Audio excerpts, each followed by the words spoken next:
In today's video, I'm going to teach you how to create a clean blank page in Chrome using Pages and set it up for a simple, focused call to action. To get started, open Pages in Chrome. Once you're inside your site editor, look for the Not Linked section. This is where you can create a page that doesn't automatically appear in your main navigation, which is useful when you want a landing page or a more private standalone page experience. Click the plus sign under that section to add a new page. When the page options appear, choose Blank Page. This gives you a fresh starting point without any unnecessary design elements already in place. After that, type in your page title. Make sure the title clearly reflects the purpose of the page, since this helps keep your content organized and makes it easier to identify later if you're managing multiple pages.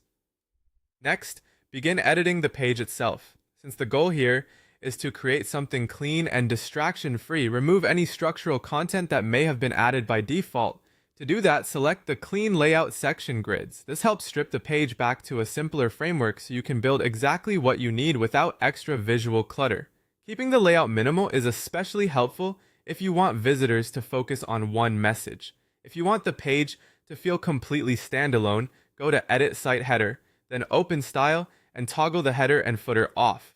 This is a great option if you're creating a full lockup page, meaning visitors won't be distracted by navigation menus, footer links, or other site elements that could pull attention away from your main goal. It creates a more focused viewing experience and is often ideal for promotions, sign-up pages, or single-purpose content. Once that's done, build out your copy elements. As you add your text, keep everything clear, direct, and easy to scan.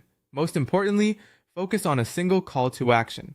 That means the page should guide visitors toward one specific next step, whether that's clicking a button, signing up, or learning more. Avoid competing messages because a simple page usually performs better when it has one obvious purpose.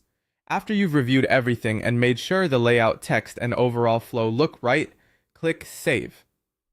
That's it. You now have a clean, focused page built from a blank layout ready to be used as a streamlined destination with a clear call to action.